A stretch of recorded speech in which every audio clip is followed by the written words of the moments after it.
Hello, everyone. Welcome to All New Comic Book Late Night Live. I am Captain Logan, and with me this evening is Eric Holden. Eric.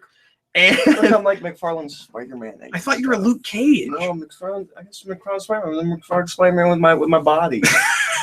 Spider-Man with my body. Logan.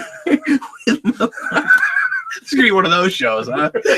Lo was not able to make it tonight, unfortunately, and really unfortunately, because it would have been nice to beef Oh man, the comic. You guys are ready for a 50-minute Q&A. This is a weird week. I mean, I'm sure I'll find some way to, make it take longer. This is a weird week because I bought a lot of comics, but I felt like not a lot came out. To be fair, you bought a lot of stuff from last week that you read and liked. Well, yeah, a few, but I still read quite a bit. Well, okay, not a ton, but I guess it's kind of an average week. But there wasn't a whole lot I really wanted to talk about. This wasn't a great week, I didn't think. I had no time. I read 3 comics. Well, I mean, I read 5 comics, but 2 of them were so I could talk about in preparation I could read the comic that came out this week. Of this third one, yeah. Folks, I'm seeing in the comments some people are having a hard time seeing us. Apparently, there's buffering issues. I don't know if that's just on their end or if it's us. So, if you're seeing a lot of that, let me know. I don't know what I can do about it, but it would at least be nice to know if people are having a hard time hearing it. They're probably not even hearing what you're saying right now. Well, we've had that happen before, but for a different reason. No, that's not what I meant. No, I know it's not. Okay. But I'm just saying. Luckily, we at least I can at least be sure that it's not the microphone, for I see the green dots being green. Anyway, but yeah, so not a great week, I didn't think, for comics. Eric has 3 and will not have a worst because he didn't read enough comics to have a worst. Oh, I'll have a worst. I guess you could have a best and you can have a worst that's also in your top 3. Yeah. And as always, we're going to begin with the trivia question for this evening. And tonight's trivia question, because a Power Rangers comic came out, I decided to do a Power Rangers question. And the question is, I don't know, I've been on kind of a Power Rangers kick lately.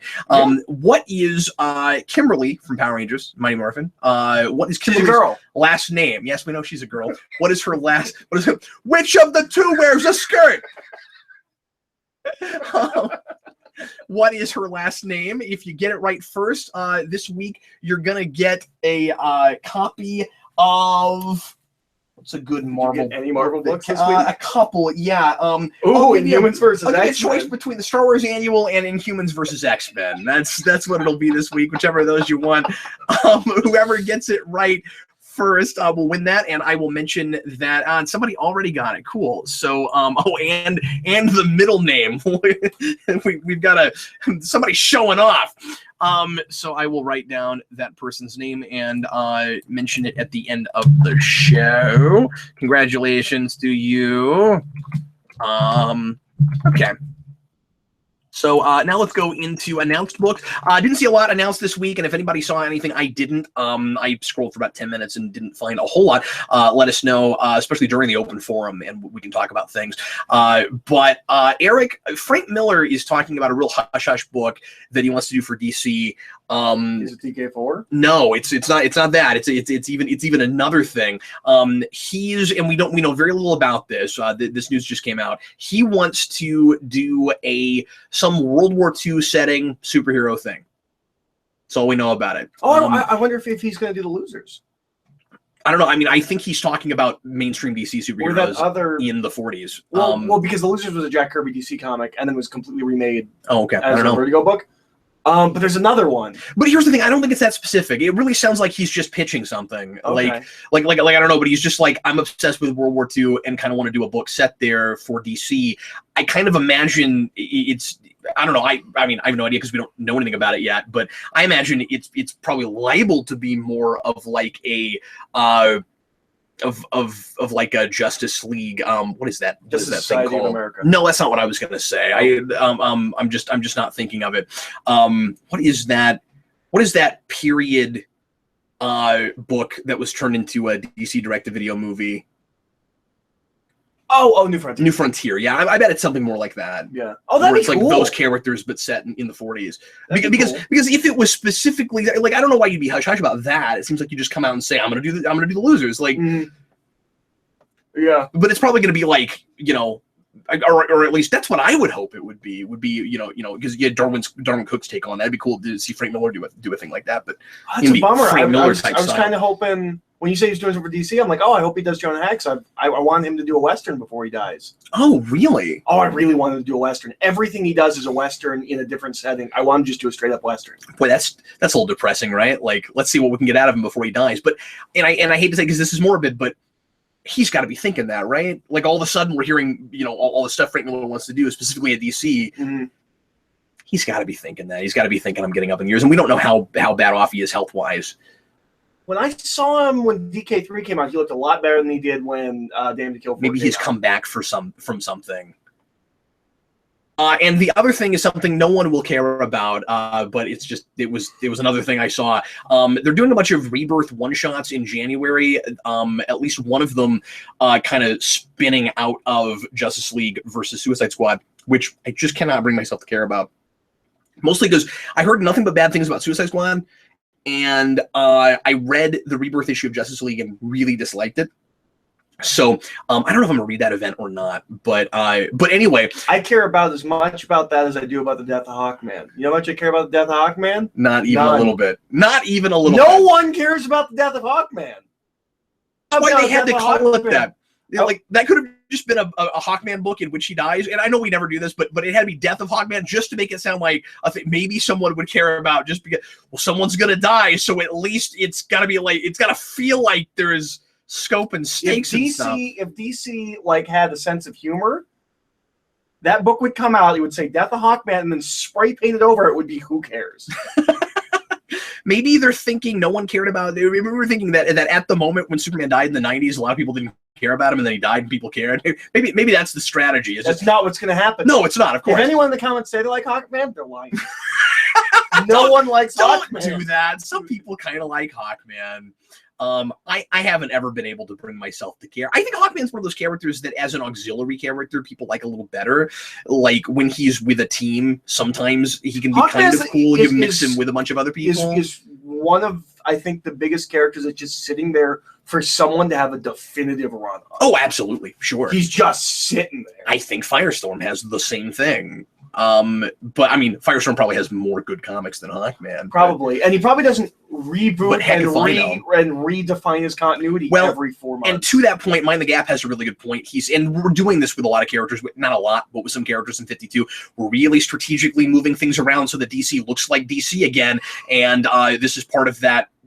Trying to bring their base back, which has largely been working. But he says he thinks they might be killing Hawkman in order to bring back the ancient Hawkman. I bet that's exactly what they're doing. I bet they're getting rid of the version they've had. Yeah. We've been doing it with a lot of things. Which is part of why I'm liking Superman so much right now. Anyway, so those one shots are and 3 of these things. You'll immediately go, oh, the TV shows. So one of them is The Atom. Oh my God, The Atom! One of them is Vixen. Oh, Vixen, she's my favorite! One of them is Killer Frost as a superhero, of course. And the other one is The Ray. I've always heard good things about that run from the 90s. Yeah, me too. So like one of these things is not like the other. Like and there's 4 of them, so this is exactly that Sesame Street sketch. Like one of these things is not, you put 4 there. Can you guess which one before I finish my song? I might pick up that The Ray just to it's see The Ray! I don't think The Ray has been in the DC shows yet. I mean, you haven't been watching them, so how would you know? And that's why you seem more sharp-witted than me. Most recently. Anyway, so those are some announced books, and now let's go into our top 3 from the week, and Eric is going to tell us about all 3 of his books that he read. Oh, I'm just going to shotgun them? No, I'm sorry. Okay. Not like, I was like, are we changing format? I just I'm not prepared! Not in the face. I just mean Eric is going to be talking about 3 books, and he had no choice but to give them a rank order because he only read 3 books. Eric, what is your 3rd book? Your third favorite book of my 3rd favorite book is Batman Annual #1. Specifically, the first 5 pages of Batman Annual #1. Yep. Where we have an amazing new origin for a Batman character. Mm-hmm. It's beautiful. It's lovely. The rest of the book, but that story, beautiful. Love it. I enjoyed it for some of the variety. With some of the I like stories. the Paul Dini story. All right. I was surprised to see that. And it was drawn by Neil Adams. I know, that was really cool. I really wish Neil Adams would draw for more people and not write his own stuff, because I saw this art. See, here's the thing. I want to love his art, but I'm at a place now where I immediately associate modern Neil Adams art with not making sense, because the things I've read recently associated with that art are things written by him. And if he would write a miniseries or an ongoing for a while with someone else, I could get that out of my head and enjoy his artwork. And I think he fits with Dini really well. I agree. They fit together really well. And it was fun to see 70s-esque art with that current costume. But they don't color it that way. It's the blue and gray. And I thought that was really fun. I would like to see... I think DC's crazy for not having done this, or maybe they've tried and Neil Adams doesn't want to. With the popularity of Arrow, Dennis O'Neil, Neil Adams, Green Arrow mini. That's a great idea. Makes perfect sense. Or at the very least, Neil Adams drawing that with anybody. Yeah. Just put him on a Green Arrow book. That'd be great. I think that would be a big deal. And I wouldn't say replace the ongoing, because it's quite good. But a mini-series would be a really cool idea. Do a new Year One origin kind of a thing. Why not throw him on that? And I mean, it wouldn't even have to be in continuity. It could be in out of continuity. It'd be fun to see him write that version. I mean, draw that version, not write it. Let's not have it. Well, and the thing is, Neil Adams, if you have him write anything, he's going to do, I want to say he's going to do a version, and it's not going to have anything to do with what's going on right now. And not only will it not fit in canon, but it won't. You don't understand. It won't make sense. You have to read the whole thing. Is that what it is? Okay. You have to read it all together. It's going to make sense. It won't be cohesive even panel to panel. No, but once you get to the end, it's all going to come together. Really? It's a novel. Okay. I mean, That's what Neil Adams says. I mean, I haven't read. Yeah, I bought them. I haven't yet read the last 2 issues of the Superman thing. Well, see, then you can't talk because it's a novel. See, that's the problem with comic book readers, is they expect issue to issue to make sense. I'm not being hyperbolic. This is basically what Neil Adams said. I know that's what he said. I'm telling the audience. But I don't know why I haven't read those last 2, because they're huge. They're insanely entertaining, most certainly. Anyway, anything else you want to say about the Batman annual? It's Christmas stories. Yeah, it's Christmas stories. It's a nice variety of artwork and different kinds of stories. That you didn't get to the end because you were at crunch time. The last story is pretty good. Oh, okay, cool. I don't like it as well as the King one. Yeah. Oh, that's cool. So good. And I hope he brings that back. It's really clever. Mm-hmm. And you sound like you don't want to give that away, so I guess we won't. I just didn't know. It's your show. I didn't know what the. No, that's cool. I'm going to encourage people to read it. But you're right. It is an origin for a character we haven't been using lately, and I will say it's tied to the Joker in a really cool way. Yes. That's in a way it never makes total sense. And that's just, it's kind of super interesting. Yeah. And it parallels Batman and that character. And you kind of want to see him actually go out and fight and stuff. No, I don't. No, I kind of do. I actually kind of do. Yeah, I think if anybody could write that, it's King. That's true. That's true. Mm-hmm. And the art in that's really nice. Yeah. Oh, yeah. That's Finch. It is. I love Finch. I do not. But really, it looks fine. We've talked about this. Oh, that's right. That's right. Yeah. Well, Finch is real stiff. Isn't Finch one of those also one of those artists that has tried to write and his writing's not good? Dark Knight, dude. Dark Knight. Oh, is that Finch? That's what I'm saying. I can never remember. Yeah. No. I was making sure that I wasn't thinking of some other artist. I'm not as good as names with you. Yeah. I thought maybe that's what it was. I was making sure I didn't say something stupid. You're like, what? I'm like, yeah. That's why I did that. No. I know. I thought it was funny because that's your great shame. Well, it was for a couple of minutes. Yeah, absolutely. I got to the. It's because he quoted 89, and I'm a sucker for that. And then it was terrible. Yeah. Anyway, and he just ripped off what had just happened with Titan and Arkham Asylum just before that. Or maybe a couple of years before. Finch has looked better since he got to DC. I don't know if it's just the colors. I even like the art in those. Okay, I think I just like his art in general better. Well, but this didn't look like Finch to me. It looked like Finch to me. Okay, well I don't know what I'm talking about. It's totally cool. I'm way more familiar with Finch's art than you are. I don't know what I'm talking about. I didn't even look at the credits. I was like, oh, that's Finch. Anyway. Okay, but you liked it there. Yeah, I did. So we're at least in agreement that his art in that. And I also liked it on the first arc of Tom King's Batman. My number 3 for this week, and I'll talk about this real briefly, is Ninja Turtles Universe number 4. This is the end of a story arc, and this is a really cool, gritty, than this current Turtle series has been, kind of going back to the glory days of Ninja Turtles kind of story, both in the art and the writing. And I've talked, yeah, and I've talked about this a little bit, but mostly in, and I don't mean to suggest that that look like Eastman, because they could just bring Eastman in and have him draw it. Yeah. But tonally it is that, and it's kind of fun because we're so many years in now. I mean, we're like 5 years in to this current, to the Tom Waltz Ninja Turtles continuity, and we're doing a story that robot story again, and it feels like we're kind of going back to the beginning, but we've remembered everything that has happened. And so because this is a story that's about Baxter Stockman and the mad science that leads to creating the mutates, and we haven't dealt with Stockman all that much in a while, and he's kind of an uneasy ally in this. He's of course been a villain and has worked with Krang and Shredder, and he's been kind of a manipulator kind of character, and we're forced to work with him here. And April is kind of trying to appeal to his humanity, and you're always questioning whether or not he has any, because he's so morally bereft, and really nice to do a story with him again. And anyway, but I also say that it feels like an old school Ninja Turtle story because we're finally doing something with Raphael.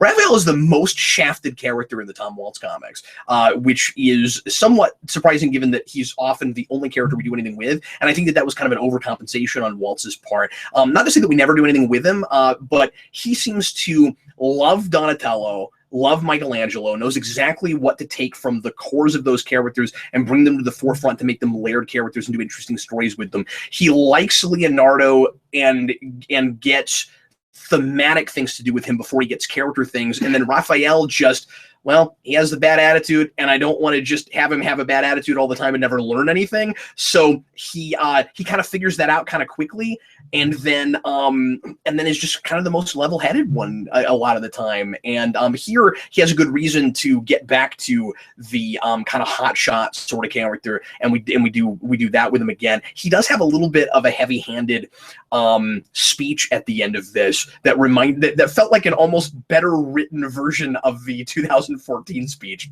where he's falling in slow motion, but he's talking in normal speed. And so that was, I don't know, that whole thing was silly. But I like all the shades of gray in this, and the stuff with the government and the political social commentary quite a bit. We've got a covert government ops team that is trying to kind of take out all the mutants, and there is a point to be had there because of all the mutants that really have been scary and awful and done horrible things to people. But of course, mutants are people too, and that's kind of that's part of the point of it. And I'm also just loving Havoc need to show up and give a speech. Having needs to show up and be like, well, no, they actually are a different species. It's different than X-Men. Making fun of me for bringing that up too often. Oh. I'm gonna bring it up. I'm gonna find some reason to bring it up later. And there's a really cool heartfelt ending with this. But anyway, so I'm recommending this real hard. And I bet the next arc will be really easy to jump onto because this is meant to be kind of peripheral stories that we're doing this feels like it matters, which is really nice. But instead they've come right out and said that instead of doing the micro series and mini series, they're just going to put all the stuff they would have done in those in this monthly. Oh, that's cool. Which I like a lot. So because I was buying all of those anyway, and if the quality stays this good, it's going to be a real treat to have 2 stories every month, or to have 2 issues every month in that continuity. Eric, what is your number 2? My number 2 is Power Rangers number 9. Mm-hmm. You handed this to me. You're like, oh, it's cool. I flipped through it. I saw that there was some cool stuff in it. And you haven't been reading that book. I read issue 1. Oh, you did? Okay. And I was like, and I've got them all. You can catch up. Yeah. I mean, you should if you liked that much. I mean, I know you only read 3 books with 3 issues, but I'm like, if you liked it enough to make it your number 2, maybe you should try to catch up. and then you read it from now on, especially because it'll take you half an hour to read those. Well, and the thing that I realized was, because I only read the first issue, I knew you were reading it, and I kept being like, I'm going to catch up, and I'm going to be reading Power Rangers. I'm going to catch up, and I'm going to be reading. And then I read this issue, and I was like, I know what Power Rangers are. I can just read this. Yeah, exactly. I don't need to catch up. I got it. I know Power Rangers. It's really cool. There's some really cool world building stuff. My biggest issue with the series from issue 1 is resolved here. Is it? Oh yeah, is that the conversation we had? Yeah. Mm-hmm. Where he felt like the monsters don't look like Power Ranger monsters, and that is a plot point. Yeah. The monster he's talking about, there's a reason I think that's it looks the monster that way. going back to the beginning. I think he's been there the whole series. He has. Yeah. Mm-hmm. Yeah. So my big complaint was he doesn't look like a Power Ranger monster. Yeah. And that's plot point. There's also the big reveal. One of the big reveals, there's like a big panel reveal. We spent like 10 minutes looking at me like, oh, there's a little bit of that was there, so and much there's fun some to of analyze. this here, Mm-hmm. and there's so much Power what that's Rangers doing. going all the way through history, even past Mighty Morphin. We think. Well, and I'm going to say in different places, sometimes in this book, where slowly we're starting to get the sense that the folks working on this really like this lore and want to turn it into something more substantial. Mm. My big worry after reading that really awesome annual, or at least the 8 pages that I will not stop going on about, with the Zed and Goldar flashback thing, is that not enough of that kind of lore and building from a bunch of different Power Ranger seasons, at least from the Mighty Morphin era, will make it into this book. And I feel like with that panel, they have confirmed that it will. Yeah, yeah. Or at least I'm hoping so. It was a really fun book. I really liked it. It's a real fast read. If you haven't been reading Power Rangers, I would grab this book. I think you could jump on anywhere. Yeah, if you know Mighty Morphin at all, you can grab this, and you're like, oh, this is really cool. They're doing stuff. In fact, I can go this far. I would say read that, because that cliffhanger at the end. Going. Well, what I was going to say is that cliffhanger at the end is such a great hook that a person having not read the other issues might read that and go, okay, this is great. I'm hooked. I got to keep reading. And what I was going to say is I would suggest picking that issue up and then going back, as opposed to going back to the beginning, because I was loving it for the art early on, but I felt like it was really slow on the takeoff. Really slow on the takeoff. And I wasn't sure if it was actually going to go anywhere, or if it was just a standard Power Rangers story with a little bit more character dimension. And they're pushing envelopes with it now. At least they're pushing Power Ranger envelopes with it now. They're doing what you want from a Power Rangers comic series. And it's an epic story. Yeah. And it's a big disaster story. Yeah. I really liked it. I mean, like I said a couple months ago, we have Rita in the command center, like her. I don't know if we see it here. I forget. I think 8 they showed some more of it. We cut to Rita, so I think we see her in the command center. Yeah, she's got like the Zed chair in. They've taken that over, and it's basically your standard like take all the Zords or blow up the Zords, take the command center, or the bad guy is taking over the city, but the difference is actually working and taking longer to stop, and it feels like something is at stake, as opposed to the Green Ranger saga done better.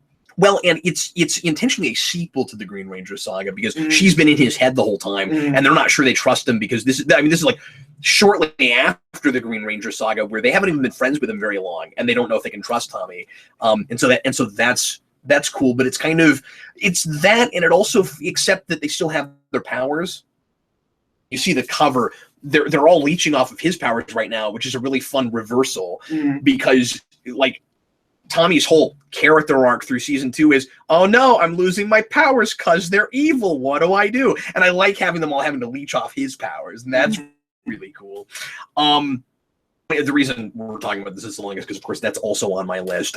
My number 2? No, that's my number 1. Oh, cool. My number 2 is also the Batman Annual. Okay. So we're talking about pretty much the same books this week. I don't know if I have a lot else I want to say about the annual. Like I said, some of the stories are pretty throwaway. I wrote a couple notes. Let me just check real quick and see if there was anything else I wanted to mention. Like I said, I was surprised Paul Dini did that story. Isn't anything for DC in a long time. He did Black Canary Zatanna last year. He did a graphic novel. Did he really? Yeah. Okay. I didn't read it, but I thought they had some sort of falling out and he was done with them. I think he's still on good terms with them. He's just no. What am I talking? He would have to be. He released Dark Knight. What? Yeah. He what did am that I talking about? Yeah. No, he did the best thing I read this year. I think we had the best thing I read this year. I think we had that conversation. You're like, isn't he on the outs DC? I'm like, this is a DC apparently book. not. Yeah, Dark Knight. A Batman. What was that called? True Batman story. Yeah. Man, that is why I'm gonna say that is a book. I have this with very few things that I love so much. I almost want to, you know what I mean? You know what I mean? Like, I don't know. It's one of my new favorite things. If you were like Oprah rich, like that would just be the thing that you just give out. Like, you get a Dark Knight, a Dark Knight. Mm-hmm. Everyone really should read it. I think so too. That might be like, especially if you're in a bad place in your life. Yes, you really need to read that book. Yeah, it feels like a potentially universally resonating thing.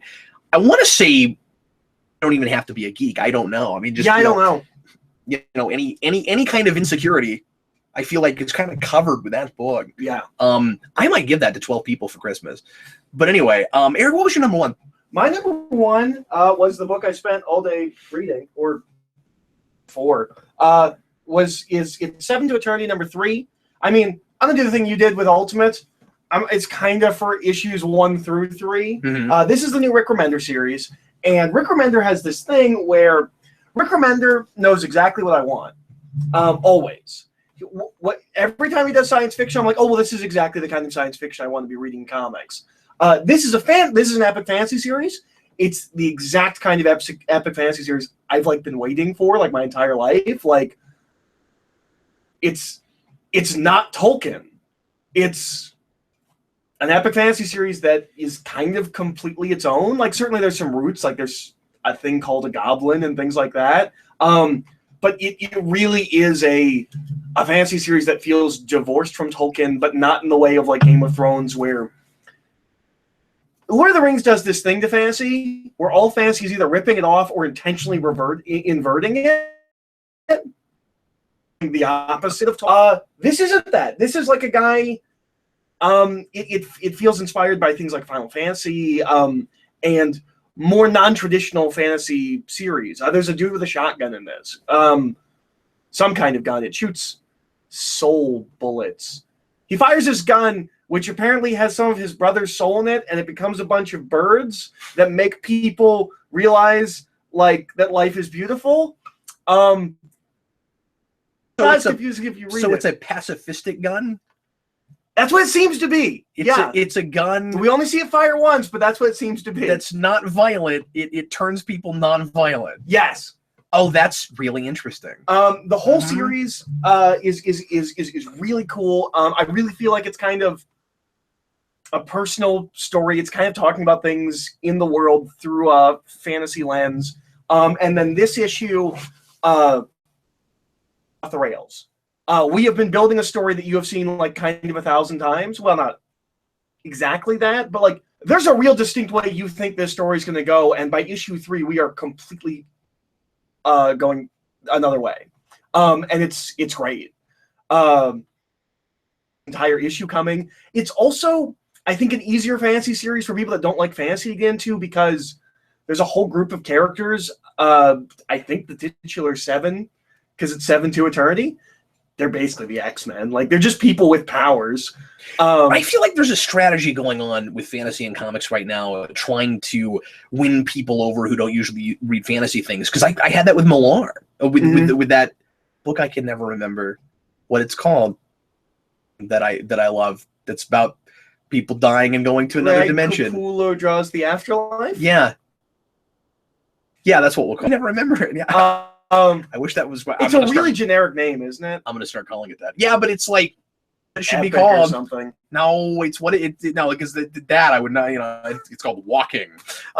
Anyway, but Reborn. Okay, that's okay, you're right. It is one of those titles. That's why I can't remember. I really like this series. I think if fantasy's not exactly your thing, maybe you should try it. If fantasy is your thing, I think this has the potential to be.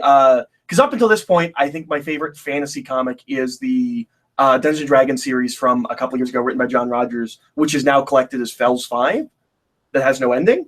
But after that, we kind of went this way of like quirky fantasy. Like that's what Rat Queens is, and that's what that other one, Skull Kickers. I could never think of Skull Kickers. That's what we're doing with fantasy and comics, and that's fine. And I like Rat Queens and Skull Kickers well enough. Or it's based in mythology. Mm-hmm. This is a completely from the ground up epic fantasy series that's not cutesy or quirky. It's an epic in a completely unique world with its own mythology and rules, and the bad guy is called the God of Whispers, or that's what he's called by all of his followers.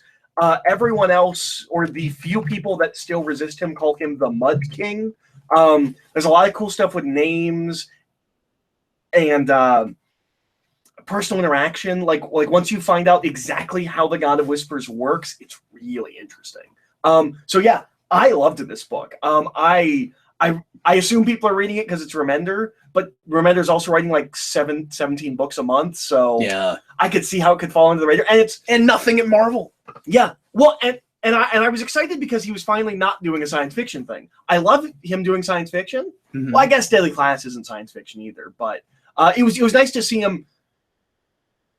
This feels as much like his take on fantasy as Fear Agent feels his take on science fiction, or Black Science also kind of feels like. Well, it just seems like he's a science fiction guy. Yeah. And so I would love to know if he was trepidatious about doing a fantasy thing, and if he's just one of those writers that is so good he was able to get his, firmly plant his feet in that, and he's good at that too. Well, and based on some of the cover images in the previews, I thought this was going to be like a science fantasy kind of a thing.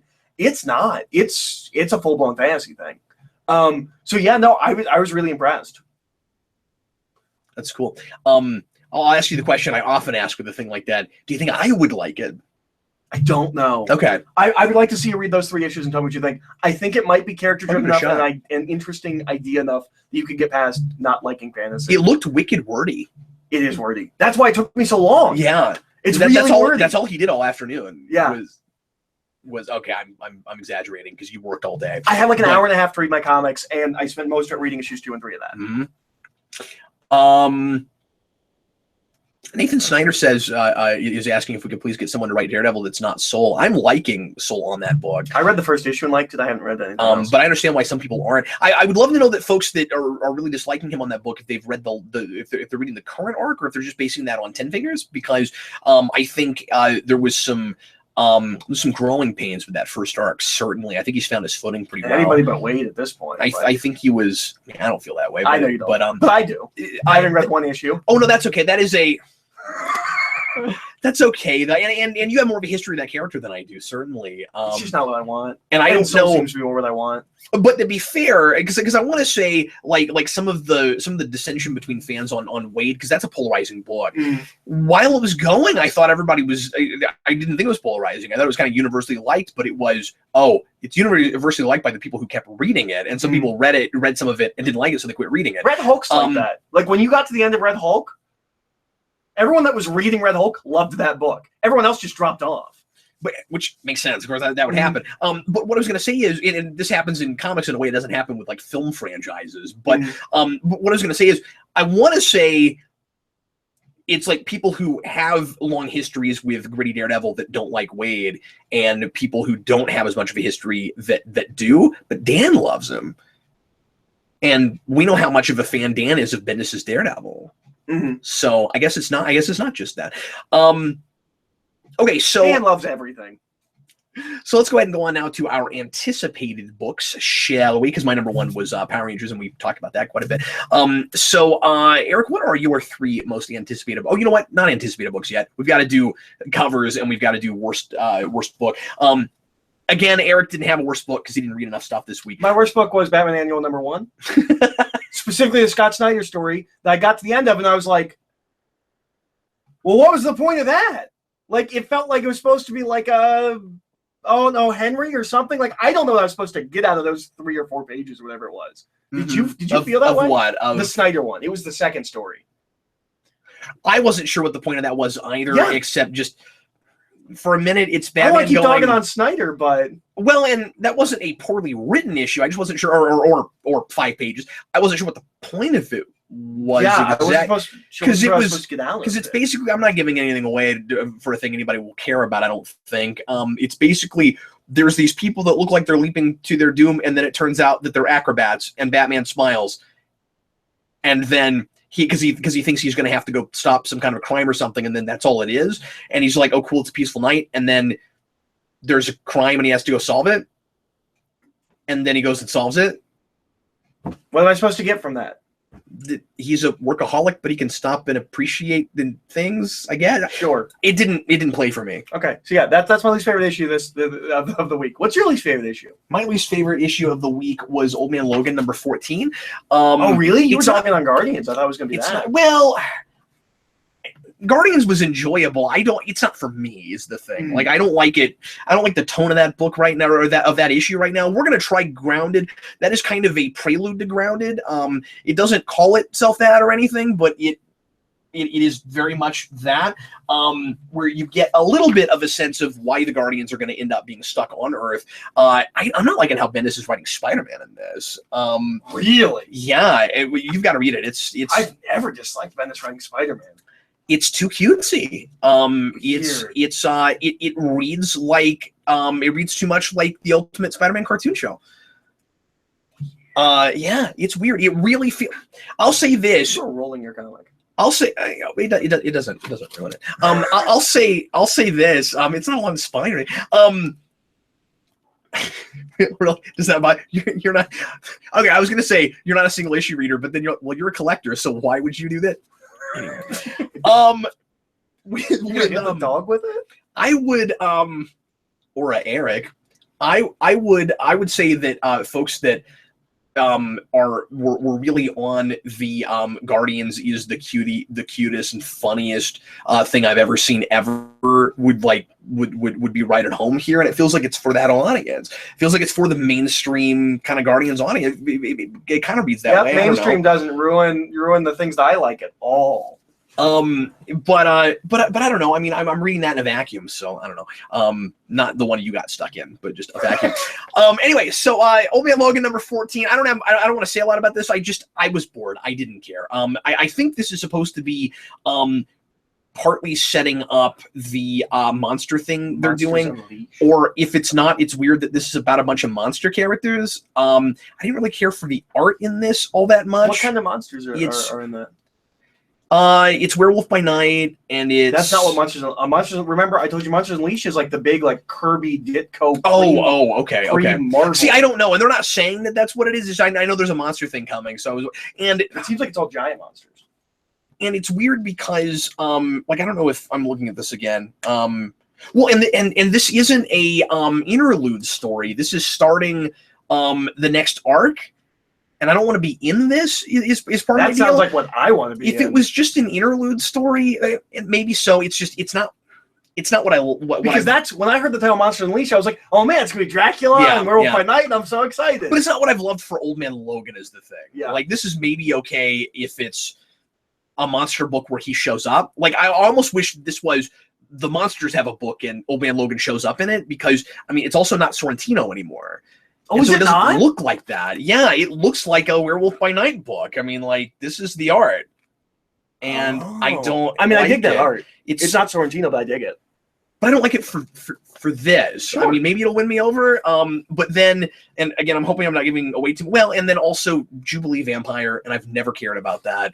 But she could be psychically connected to Carnage. But then you get to the end. I hope she is.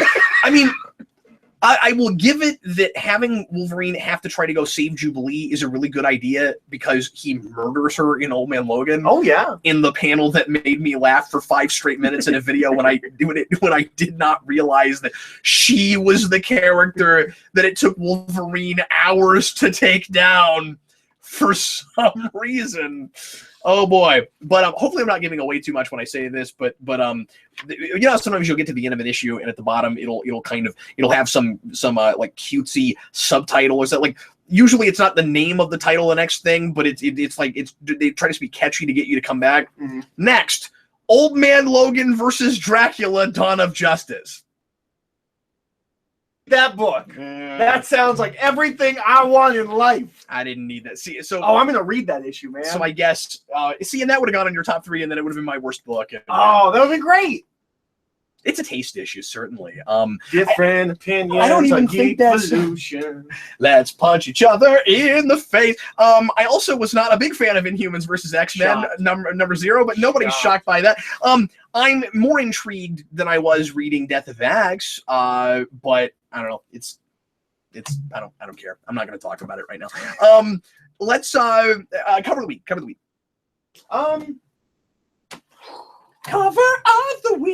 What's Old Man Logan look like? This is going to be how. Here it is. It looks like that's part of it too. Is it looks more like that book? Gino. I mean, there's a. You didn't tell me there's a Gilman. Oh, I love Gilman.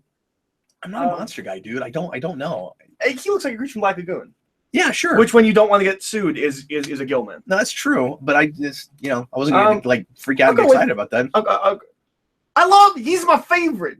My favorite. I just wouldn't have even thought about it. It's like, oh, it's a monster guy. I don't know. I'm reading this issue, man. I'm so excited. It's like my wife with Starships. It doesn't have a fancy big number 1, though. That's weird.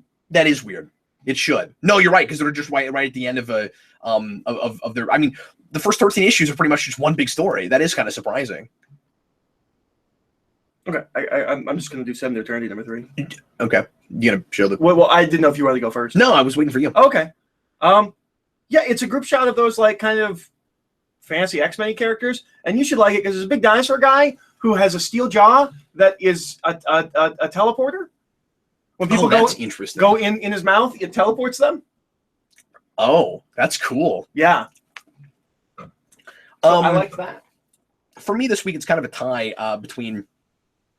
Power Rangers 9 with the 5 Green Rangers and the Superman Annual, which so you didn't get around to reading this one. I did not get around to reading the art in this is gorgeous. I didn't love the story. I thought it was kind of padded out. The point of this is Superman coming to our universe is apparently because he doesn't belong here. That sounds like something that you could make a story out of. And Swamp Thing has to take Superman into the green and go through a really painful process of kind of cleansing things so that it's okay for him to be in our universe. But it was mostly an excuse for just some epic, gorgeous artwork. So what you're saying is it's the like metaphysical version of like what you have to do sometimes to record videos on the PlayStation. You just have to go in and turn things off and turn other things on. This is great. That is great. I mean, it's definitely the prettiest issue I read this week. This is probably 4 on my list. I almost put this in my top 3 this week, which is part of why I did the silly annual title. I like this full page spread. That's cool. I mean, yeah, it's really pretty. Anyway, this is someone I was not familiar with. It's or at least I don't think I was, but you'll tell me all the things that I've Jorge Jimenez, who I do recognize, but I don't know what I've read. Anyway, I don't recognize that name. That's a name I recognize, but I don't know what he's drawn. Anyway, you're not confusing with Phil Jimenez, are you? I don't think so. Okay. I might be, though. I don't know. Okay, just asking. I never said I was an expert on artists. Okay, let's go on to our anticipated books now. And Eric, what are your 3 most anticipated books? Well, I'm gonna. Connor says that's the guy doing Super Sons. Oh. Which Connor's excited about that book. I don't want that book really. Especially reading Teen Titans. That seems to defeat the entire purpose of Teen Titans right now. But I did love this art, so it might be worth reading for that art. Anyway, go ahead. All right, so I'm going real outside my wheelhouse here. In no particular order, Batman 12, Green Arrow 12, and I'm going to jump on Aquaman at number 12. Are you? Yeah, because it's the beginning of a new arc. They keep telling me the issues. This is the next epic begins here, so I want to be there for the next epic. So yeah, there's my 3. I want them to say the next epic begins here, and it's a 4-part story that's just like really down home and it's all introspective. Yeah, it's introspective. It's sent to character piece. It's just like a character study thing. It's not an epic at all. Although that Avengers book that I was like, I don't know what this is. The one that Wade's writing with the old Avengers. The cover for issue 2's got Kang on it. Maybe I'm excited for that. I don't know yet. For a minute, I was trying to figure out why Connor just keeps writing 12 over and over again, and then I was like, oh, it's because all your books are 12. Yeah. And he just keeps writing 12 over and over again. Yeah. Connor's trolling. Connor, get out of the comments. Quit trolling. I'm waiting for him to write 12 again. Okay, so my 3... these are, well, not out of my wheelhouse, but not the things I always go to, because I've got quite a few other things besides these things that are on my pull list for next week. And I don't think one of these is Unworthy Thor #2 comes out this week. Oh yeah, that was almost my third instead of Aquaman. I just love that first issue. Me too. Star Wars Dr. Aphra #1 starts next week. That was originally, and that's Kieran Gillen and Kev Walker. Oh, I didn't realize that was Kieran Gillen. Yeah, because that's character he created in Darth Vader. No, I knew that. Yeah. I didn't realize it was actually Gillen writing. It is, yeah. And for a while it was real hush hush, and they were calling it Star Wars like Confidential or something. And I'm not sure, because then it turned out to just be the Dr. Aphra book. And I'm gonna try it. And Injustice Gods Among Us Ground Zero starts this week. Is that a prequel to Injustice 2? Yeah, and it's supposed to bridge the gap between the comics and I guess the comic series is over now and they're starting new things. So and this is not, I don't think this is digital first. I don't think it came up first. I think it is going to be printed in the first place, which is exciting because then it'll be paced and the format will be like a normal comic book. It's supposed to bridge the gap between that series and the new game. And apparently the beginning of it is the story of the first game, but skewed from Harley Quinn's perspective, which could be cool. So we'll see what that ends up being like. But anyway, Wonder Woman Bionic Woman #1 starts next week. Really? That's a is that Wonder Woman 77 crossover? That's Wonder Woman 77 with Bionic Woman. Oh, that's pretty which cool. is a great idea. Yeah. And I've been loving the Batman 66 crossovers with shows from that era. This is cool because it's another show from that era, and that's great. Of course, I'm so happy that they're doing Batman 66 and Wonder Woman 77. I forget when that's happening, but we're getting that. What other things could she cross over with? In the 70s? Yeah. I don't know. I'd have to go back. Wonder Woman 77 meets Dark Shadows. That's for that. Yeah. Do that up.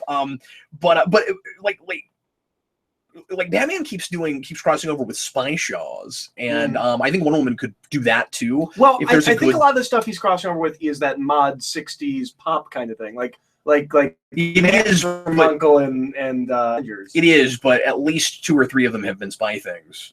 But yeah, Mano says Wonder Woman 77 and Xena, which is a great idea.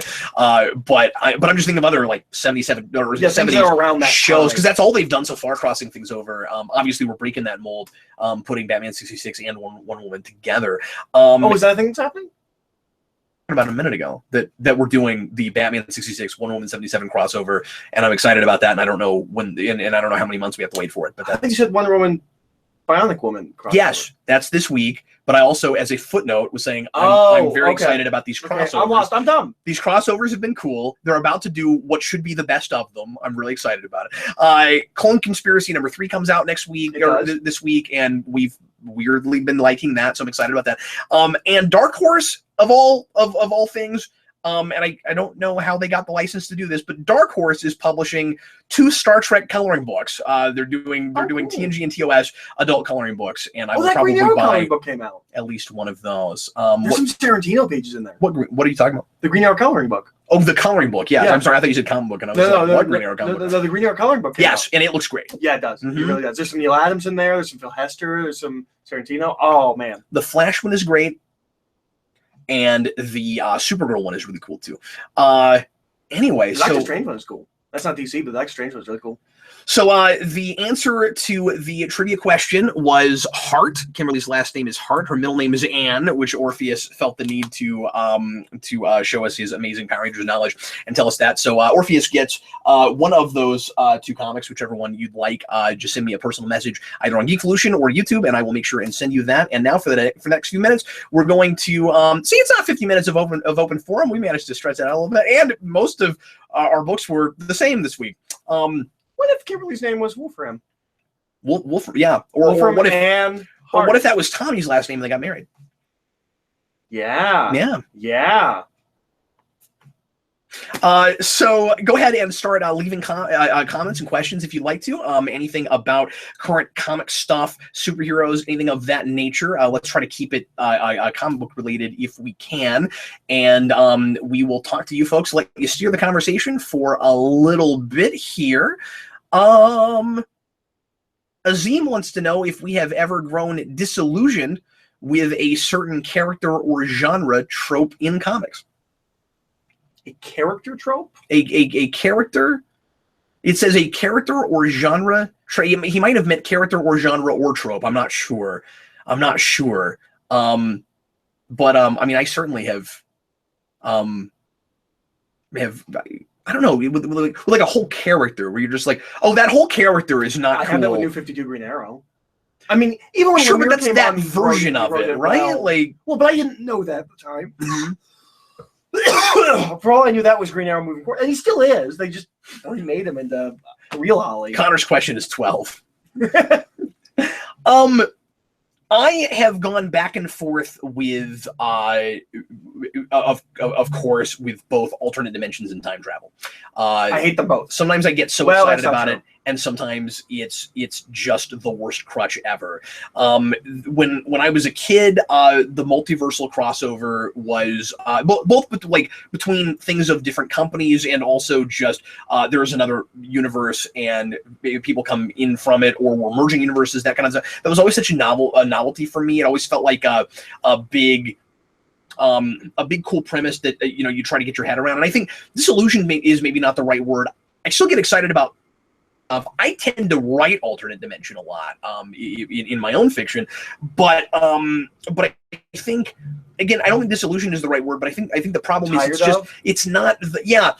It doesn't feel like the it used to because it's so overdone in comics. I don't like the alternate dimension stuff ever, really. Oh, really? Okay. I like alternate dimensions. Yeah, I like to see characters reinvented.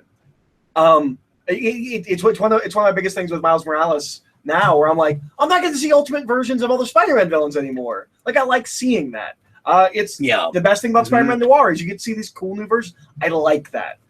But when it's crossing over with with the standard universe, to me, I don't know if I've ever read a story that was interesting like that. I guess what I was trying to articulate is that when I was a kid, I felt like that was an idea that challenged me. Mm-hmm. It was like watching The Matrix for the first time, and it's difficult to do that. And some of that's not anybody's fault. You get you grow up and you see a concept a lot and you think about a concept a lot, and it stops being the most imaginative thing. And time travel stories with superheroes have worked real hard for me to like them. I'm not saying I've never liked it. Is it because it's overused, or is it because it's boring, so convoluted much of the time? Like a lot of times, it's just an excuse for, we want to do an adventure with Spider-Man and dinosaurs. He's gonna go back in time and hang out with dinosaurs, and I'm like, I just don't care. This story doesn't matter. Well, and a lot of time it doesn't feel like there are stakes, or we hit the reset button at the end. We've talked about this, but one thing you have to get, a lot of them are time travel things or multiple dimension things. One thing you got to give the events, I think, at both companies these days, is that they tend to matter now. Yeah, they didn't used to. I mean, there was a time where you do that in an event, and you're like, who's going to care? Well, I mean, Civil War is the event with ramifications. Well, that's true. I mean, that lasted 5 years. Yeah, but that's like kind of where that starts. Like before that, it just seemed like, who cares? Yeah. Although that's also the event that gets us to, we have to have at least 1 or 5 every year. Yeah. So yeah, let's keep going. Oh, Mr. Mask, I kind of figured this would probably come out. Thoughts on Alpha 5's new design in the Power Rangers movie? We didn't talk about this. No, we didn't. Well, there was no way to talk about it. I messaged you back, and I was like, and I know this isn't exactly a common question, but let's go ahead and talk about that real quick. We'll talk about Power Rangers this week. Sure. Yeah, why not? So how did you feel about it? Because I don't know your thoughts at all. I don't have I don't have thoughts about the designs of this stuff until I see it in context. And I don't mean across the board with everything ever. Just with this property right now, I gotta see what they're doing. The aesthetic is really strange and out there, and could feel like change for the sake of change, and like or I might love it. I don't know yet. It feels a little bit like they came up with a design and then painted it to look like what you remember. Yeah, that's a good goal. It sort of looks like it's a little bit of a throwback to like weird 80s aliens and robots in kids movies. Yeah, his arms are weird, and I don't know why he needs eyes if he has a visor. Like, now that's just for show. Yeah. I don't hate the design. But yeah, you're right. You could just take the eyes off. I am kind of tired of looking at designs for things and going like, so you just felt like changing it? Yeah. Like, I hate trying to come up with justifications. Like, why couldn't you just make it look good? Why do you have to make things look weird and different? Why couldn't you just make it look good? I don't know. Mano says if they don't use the Bulk and Skull theme, the film will get 0 stars. I agree. That's great. And no ram chips. I will also get no ram chips. It's the aesthetic we're getting is not what I want, but I'm open-minded. Yeah, I don't hate it. What I want is the movie. It seems like they're making with all of the kind of chronicle tone, and I don't want it to be chronicle again, but like with that tone, but then the aesthetic to just be exactly what it was with a budget. You know, like that juxtaposition could have been so cool. Yeah. But I might see it, and it might totally come together, you know. So I mean, I'm quite open-minded. I guess I'm glad there is an Alpha 5. That wasn't necessarily a given. That's true, especially with that trailer. Yeah, it's a little weird to me, some of the things that they've decided to leak to drop to us. Like we're seeing him before we know what Zordon looks like. Mm. Well, Zordon's probably all effect. Yeah, well, I guess I doubt it because it's Cranston. I would assume they're gonna shoot his head, right? Like it will be enhanced certainly with visual effects, but there's no way Bryan Cranston is in that movie and they're not using his likeness. Yeah, you're probably right. And more than his likeness, I would think. But anyway, let's see what else folks would like us to talk about. That was that question was farther down on the list, but I just noticed real quick and was like, we should probably say something about that. We finally watched we talked about this last night because we didn't know if Marvel vs. Capcom 4 was actually a thing that was happening, and then we watched the trailer for it, so we know it's for sure that it's a thing that's happening. There's a trailer. It's a bold move to do a fighting game with only 4 characters. It's not funny. It's not funny because every first video game trailer does that. I mean, a fighting game trailer does that. The Tekken Street Fighter had a bunch of characters in the trailer, and it's one of the best trailers. Yeah, okay, but Injustice 2 did that. 4 video games. I'm just saying, I see that all the time. It's not funny. Like those are the characters they wanted to initially show. It's often a big deal to not let you know too much about the roster right away. Yeah, I really like that Captain Marvel is her modern design, but with cape and longer hair. Because I don't particularly care for her current hairstyle, so I like that she's got the longer hair and she's got cape. I really like that. Yeah, I don't mind it. I honestly almost didn't even notice that she had a different hairstyle. But then when I saw the longer hair, and that I was like, yeah, that is what she used to look like. Yeah, that's cool. And Mega Man's in it, or X is in it at least. We don't know if Mega Man is in it, but X is in it. Let's see. Anything else folks want us to talk about? Oh, and Ken's in it, or I mean Ryu's in it. I mean that mind blown, right? Ryu didn't see that coming. Orpheus wants to know if anyone else would want a Shazam ongoing. No, but I want a Kazam ongoing. Yep. Actually, reading through some Kazam meets Shaq Fu. Oh, that'd be amazing! Kazam versus Shaq Fu. Because you know Shaq Fu's coming. Wait, really? As a comic? No, like a new video game. Oh, I didn't know that. We're getting a new Shaq Fu. Yeah, there was a Kickstarter and stuff. I hope Kazam is a secret character in that. That would be funny. But I doubt you'd have the rights to that. I really liked what Jeff Johns was doing with Captain Marvel Shazam in the Justice League backups, which felt like the book he actually wanted to be writing instead of Justice League, and they should have just given him that book. Right. Mm-hmm. But that stuff's and it's collected in its own trade. Like you can read that separately. Is that a thing that you wouldn't feel like? Because I haven't read that. Does that feel a thing like a thing that you wouldn't necessarily have to retcon? Because we're retconning so much 52 stuff. I think you could, because it's all origin. Mm-hmm. I really like that stuff. And I'm sure we did other things with that character. I think he shows up in that Justice League run. I mean, he has to. I thought he did. I thought he did too. I think. He might have. I can't remember. I can't remember if he was one of the characters that they did in that anthology book that started with Dead Man. I don't know. I'm not sure, because I'm not sure who else they did with that. Mm. Well, I mean, how could you not buy Dead Man? I mean, I'm not a Dead Man fan or anything. I don't know much about the character. He's dead, Jim. Those were dead, cool. Man. It's true. Look, my real name is James, but I'm actually not a Jim. Oh man, I can call you Jim. No, you can't. I can call you Jim. You can't, because I'm spelled with a Y, and my name's always been J, so you can't do that. Well, it could be JYM, Jim. Don't want that, friends. Okay, let's see if we can answer maybe one more question real quick here.